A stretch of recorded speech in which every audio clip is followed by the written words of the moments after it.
Olá, está no ar o Câmara em Ação. Na próxima meia hora, eu e o comentarista Carlos Maglio trazemos para você as principais discussões que movimentaram o Legislativo paulistano durante a semana. A Comissão de Política Urbana, Metropolitana e Meio Ambiente apresentou em audiência pública na última segunda-feira o primeiro relatório sobre a revisão da Lei de Zoneamento. Durante a audiência, o relator da revisão da Lei de Zoneamento, o vereador Rodrigo Goulart, apresentou o relatório com o primeiro substitutivo à proposta do Executivo debatida até agora. Também foram apresentados os novos mapas com as classificações de ruas e bairros. As alterações levaram em consideração o diálogo junto ao Executivo, além de sugestões apresentadas pela população, que novamente marcou presença na Câmara. Logo após a audiência, foi realizada uma entrevista coletiva na qual foram detalhados os principais pontos do relatório. Um tema bastante abordado nas audiências e que mereceu atenção foi a preservação e proteção de vilas. Então nós previmos na questão das vilas, a questão da possibilidade de expansão dos eixos, a preservação ambiental, cultural, histórica e de paisagem urbana. Não é segredo para ninguém que as vilas têm toda uma preocupação e uma preservação em diversos desses quesitos. Então nós deixaremos totalmente técnica essa decisão e com a questão que todos os proprietários deverão pedir para esse reconhecimento. Então os proprietários das vilas, das residências em vilas, deverão pedir na secretaria, atendendo todos os parâmetros que já estão estabelecidos aqui nessa legislação. Para uma descaracterização, todos os proprietários têm que concordar com aquela descaracterização. Então não é uma questão aqui que a gente está deixando de preservar as vilas. A nossa preocupação nunca foi tido essa preocupação com vilas, é de realmente preservar. Ainda nesse aspecto, Goulart explicou como essa proteção também será feita no entorno das vilas. Toda a preservação de vilas será num raio, num torno de 20 metros. Então, num raio de 20 metros, se for numa zona eixo, o gabarito limite será 28 metros de altura. E se for numa zona mista ou zona de centralidade, será de 15 metros de altura. Ainda sobre parâmetros construtivos, o relator apresentou outra mudança envolvendo o gabarito em quarteirões com diferentes tipos de imóveis. Hoje a legislação, quando tem uma quadra com 50% dos gabaritos já alcançados numa quadra, os demais 50% podem edificar. E agora nós determinamos aqui nessa proposta de que com 40% essa quadra já pode ter o mesmo desenvolvimento de gabarito. Nesse sentido, o relatório com substitutivo também propõe alterações relacionadas aos incentivos construtivos para o setor de hospedagem. O texto cria mecanismos que desincentivam a construção de microapartamentos para locação em aplicativos e, em contrapartida, fomentam o setor hoteleiro. Qualquer Airbnb, não sei se tem outra plataforma que faça esse tipo de serviço. A gente não caracteriza como uma atividade que deva ser incentivada. Entendeu? Nós damos incentivo para a questão de hotéis, de hospedagem, mas não para esse tipo de serviço que acaba sendo... eles podem se instalar, mas desde que seja caracterizado na sua atividade e aí sem o tipo de incentivo que é o que determina esse artigo da lei. Por fim, Goulart destacou o foco na questão ambiental, processo que considerou sugestões da população e da Secretaria Municipal do Verde e Meio Ambiente. Ainda temos algo a aprimorar para o segundo substitutivo, mas já mostra a nossa preocupação com a questão ambiental, desde do novo conceito dos edifícios conceitos, todos eles mais voltados à questão de sustentabilidade, mas também na questão do solo aflorado, em solo mole, em planícies aluviais, então já é um grande avanço também na questão ambiental. Máglio, sempre um prazer ter você aqui no programa. Privilégio estar com você sempre, com os nossos telespectadores. Máglio, a gente viu aí, né, a apresentação do relatório na última segunda-feira da revisão da Lei de Zoneamento, né? O primeiro texto que ainda pode ser modificado, a gente ainda nem votou em primeira, né, no plenário da Câmara, então a gente ainda tem discussão pela frente. E veja como desce a nível de detalhes, como a gente tinha falado, inclusive, em relação à diferença do plano diretor e da revisão do zoneamento. O plano diretor ele é macro, a revisão do zoneamento é quadra a quadra. E aí interessante é que também a gente entra naquela história, mas na minha rua pode construir um prédio de 5, de 10, de 15 andares, isso que o vereador Rodrigo Goulart, que é o relator, falou. Então veja o nível de detalhes. Eu até estava falando com a Carol que seria maravilhoso se todo mundo pudesse morar, levantar da cama, ir a pé trabalhar. Ali onde ele mora já tem o local de trabalho, ele não ia precisar de transporte. Seria uma beleza. São Paulo já foi assim, já foi, né? Só que cresceu desordenadamente. Então, é muito difícil para os vereadores conseguirem fazer uma melhoria em nível total, porque é muito difícil, gente. É muito difícil. Agora, a população é que tem que trazer as demandas, porque quem sente na pele é que tem que trazer para cá. Por isso as audiências públicas. E a gente teve essa de apresentação do relatório na segunda, teve uma na terça-feira, mas aí uma decisão judicial suspendeu a tramitação da revisão da lei de zoneamento, que agora já pode voltar a tramitar, que a Câmara conseguiu, né, derrotar essa decisão, né, conseguiu derrubar, na verdade, essa decisão da Justiça. Era uma liminar que impedia a tramitação do projeto, que é um projeto que estava na Câmara Municipal de São Paulo, alegando que deveria haver maior participação. Só que o desembargador que derrubou essa liminar, ele foi muito claro. Ele falou que todas as audiências que já foram feitas foram suficientes para que as pessoas pudessem se manifestar. Veja a importância da audiência pública. E já foram mesmo, a gente teve muitas. Então tudo isso é importante para dizer, está valendo. Inclusive já tem audiência pública na próxima segunda-feira, na próxima terça-feira, aqui na Câmara, umas às 11 da manhã na segunda, outras às 5 da tarde. Então esse processo se desenrola para poder votar em primeira, para depois votar em segunda votação, não é? Para aí então ir para a sanção do prefeito. E como a gente já falou antes, o texto pode ser modificado ainda até o final, até ser votado em segundo em plenário, ainda pode ser modificado esse texto. Sem dúvida, porque depois que vota em primeira, continua tramitando. E os vereadores continuam acolhendo aquilo que chega. Por isso que a participação popular, eu repito, é fundamental, tem que acompanhar. sãopaulo.sp.leg.br, hot site e revisão do zoneamento.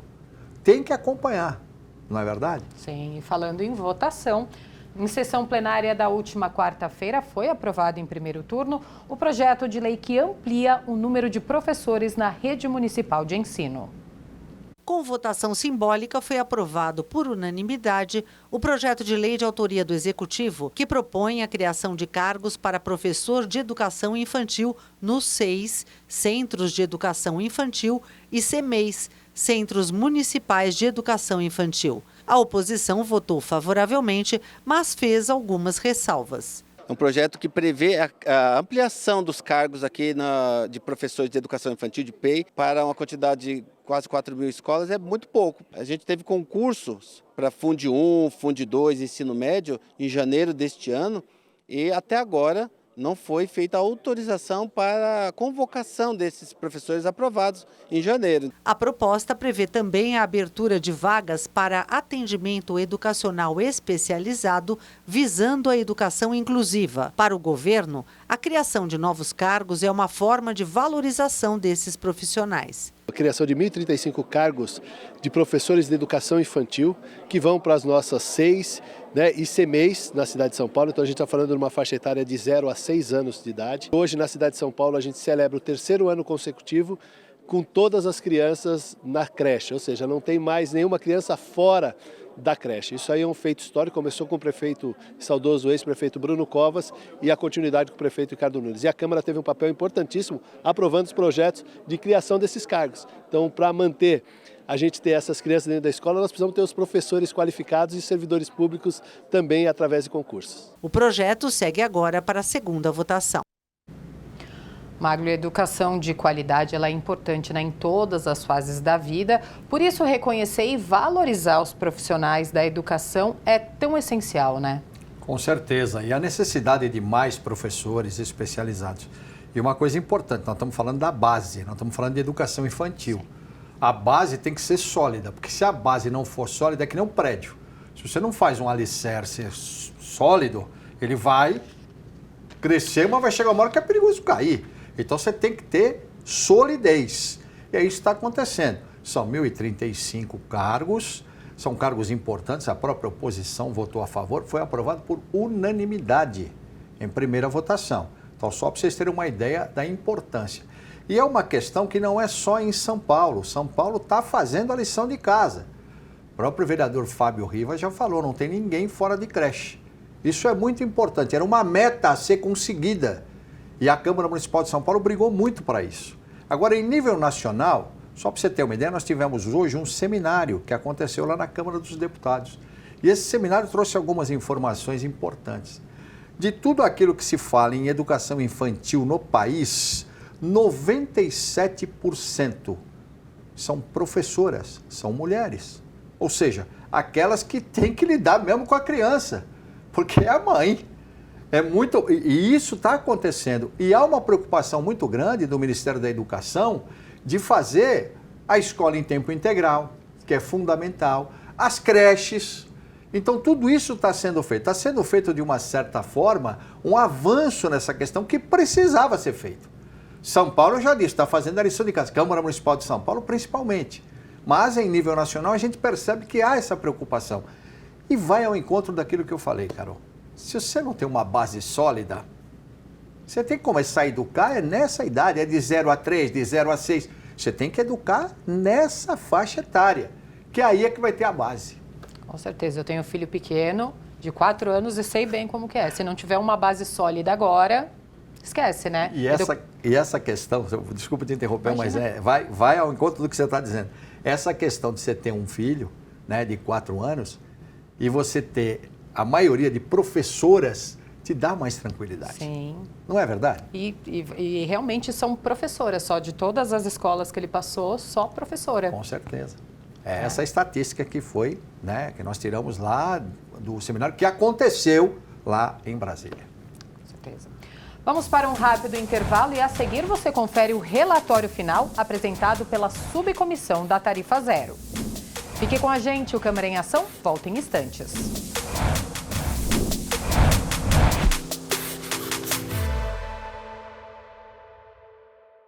Olá, eu sou o Carlos Malho. Toda sexta-feira às 19 horas nós temos um encontro no Câmara em Ação. Um resumo com as principais notícias da Câmara Municipal de São Paulo. Mas você pode acessar nossa playlist no YouTube. É só você apontar o QR Code do seu celular e se inscrever. Rede Câmara, sua conexão com a política da cidade.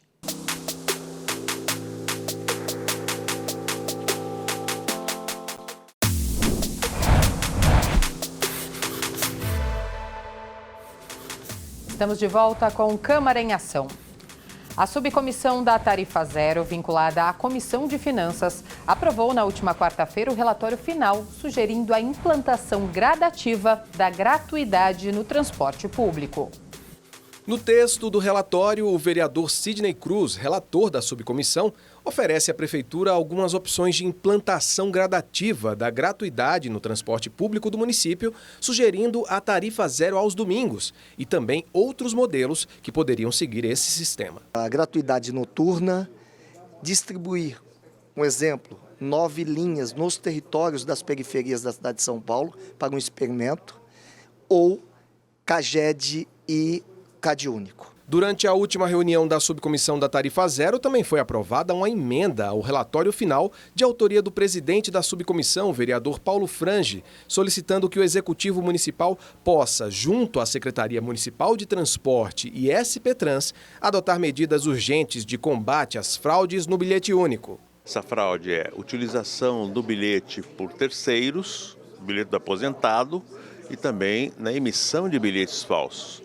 O número é muito alto, chega a 22% dos novos bilhetes emitidos, é muita coisa. O presidente da Comissão de Finanças, a qual a subcomissão está vinculada, vereador Jair Tato, elogiou o relatório apresentado e destacou que a construção do mesmo foi fruto de um empenho do colegiado em ouvir diversas autoridades e especialistas em transporte público. Nós descobrimos através desse debate da subcomissão com os especialistas que aqui estiveram, inclusive a ex-prefeita Luísa Erundina, ex-secretários, outras cidades que implantaram, nós conseguimos entender bastante as dificuldades e também as possibilidades de implantar a tarifa zero na cidade de São Paulo. No final de novembro, o plenário da Câmara aprovou, em primeiro turno, o projeto de lei orçamentária anual que, dentre outras despesas previstas, reserva 500 milhões de reais para a Prefeitura dar início à implantação da tarifa zero no transporte público municipal. O vereador Sidney Cruz,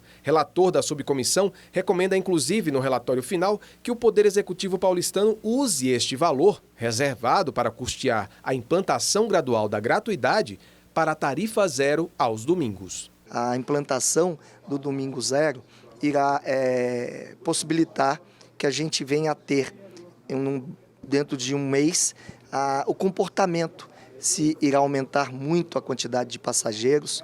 O importante é que estamos oferecendo sugestões que irão beneficiar os menos favorecidos da cidade de São Paulo. Málio, a subcomissão ela cumpriu a função dela, né? Que era analisar e prover informações sobre a viabilidade da gratuidade no transporte público aqui na cidade de São Paulo, né? E desde o início a gente tem falado aqui nas várias matérias que nós já comentamos aqui, né, no Câmara em Ação, que é muito difícil você tratar de uma situação como essa numa cidade como São Paulo, que é do tamanho de um país.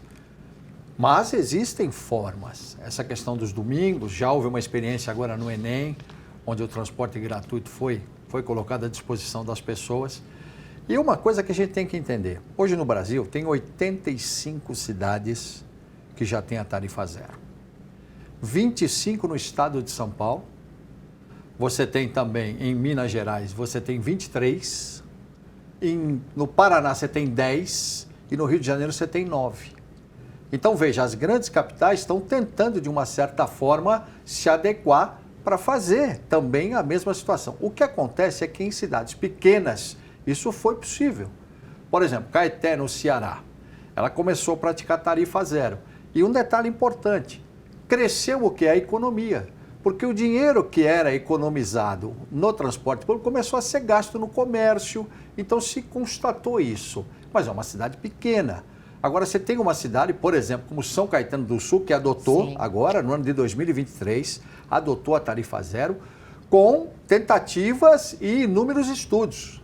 Se chegou a uma conclusão em São Paulo, que foi bastante importante, e a gente comentou isso aqui, quando os dados começaram a ser revelados, é que havia uma queda do número de passageiros. Aí você imagina, mas como é que pode haver uma queda se a cidade cada vez cresce mais, se as linhas de ônibus estão cada vez mais à disposição?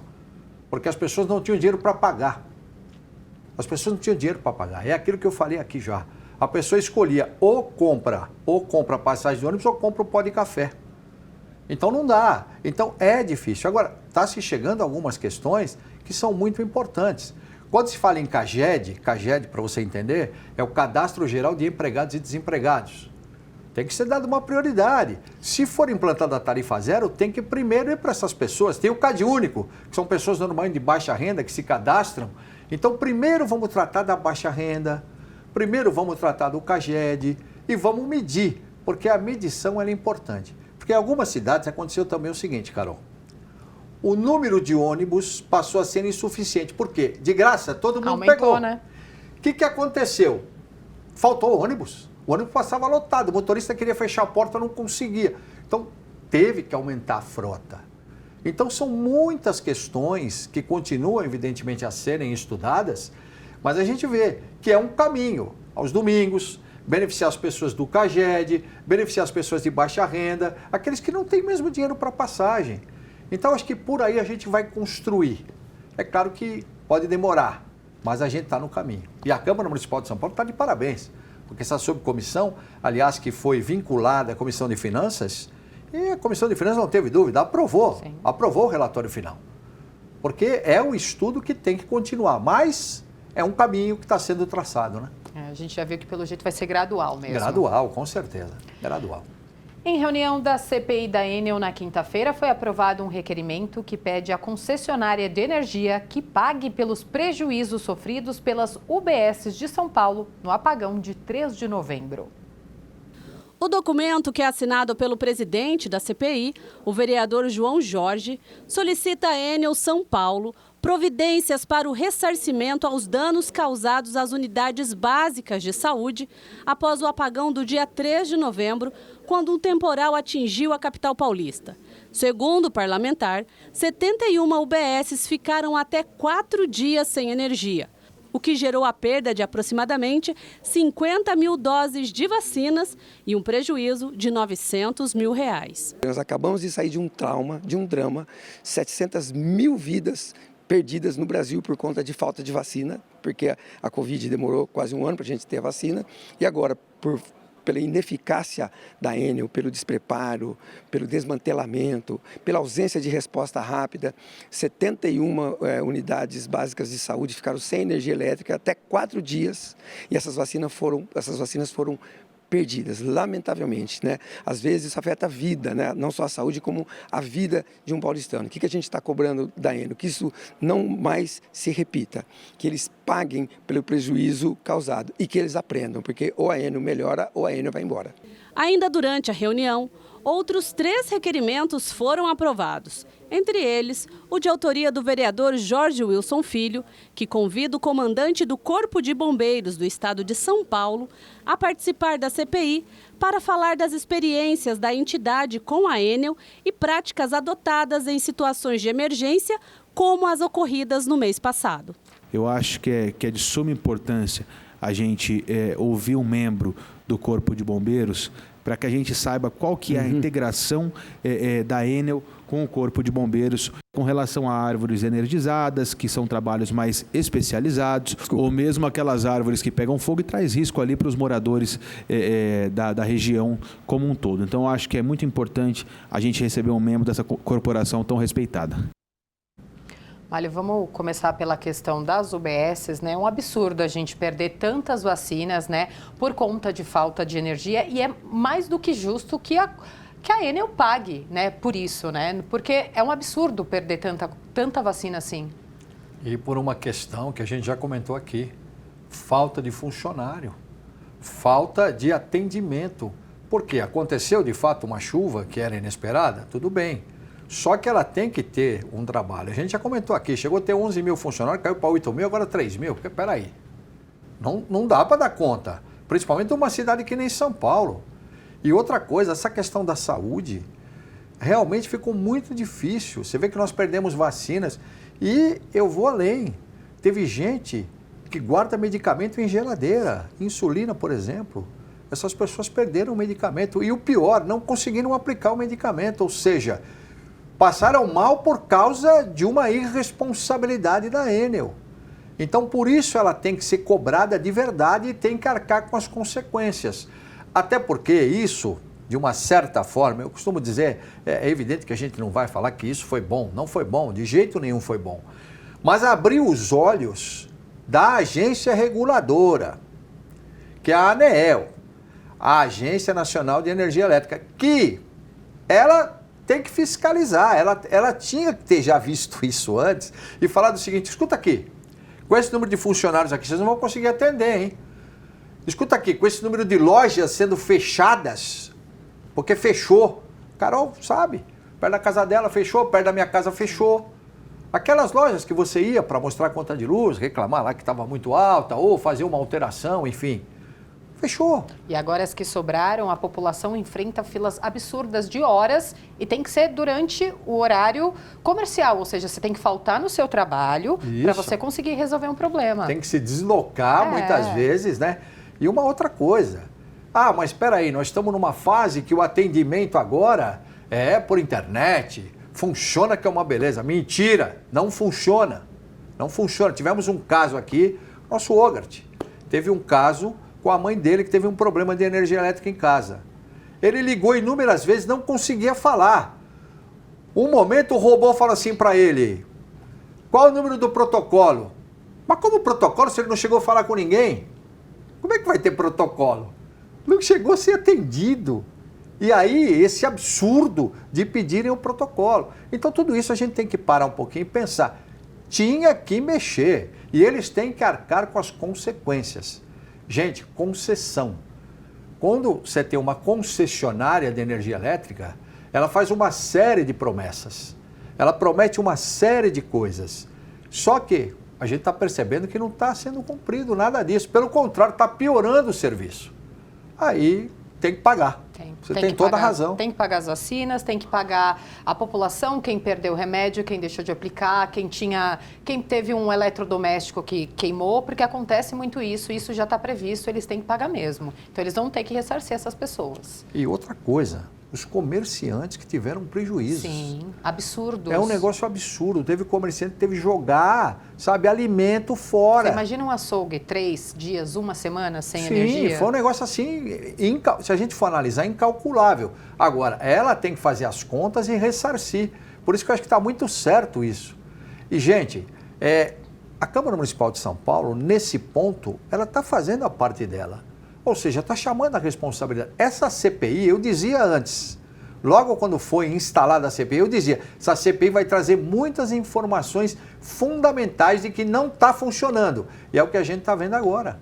No final da reportagem, inclusive, o vereador Jorge Wilson Filho falou de uma questão que a gente já levantou aqui algumas vezes, que é a questão das árvores que caem e dos cabos que continuam ali com energia. Eles vão até chamar o pessoal do Corpo de Bombeiros também para conversar, porque não pode ficar esperando chegar alguém da Enel para, ver se realmente ali o cabo está energizado para poder retirar uma árvore que está bloqueando uma rua, que às vezes está bloqueando a entrada de um hospital, por exemplo. E aconteceu muito isso, porque a prefeitura queria ir lá tirar as árvores, os restos das árvores, ou muitas vezes a prefeitura quer fazer a poda.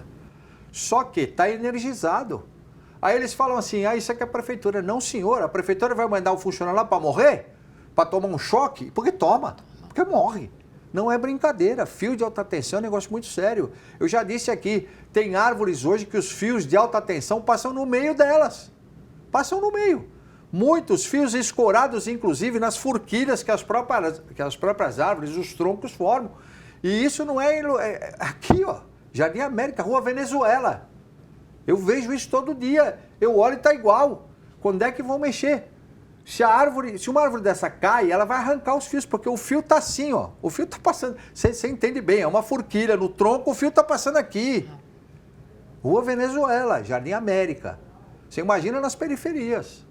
Então, a gente tem que parar um pouquinho e falar assim, pera um pouquinho, do jeito que está, não dá para continuar. Por isso a pressão tem que ser cada vez maior, viu, Carol?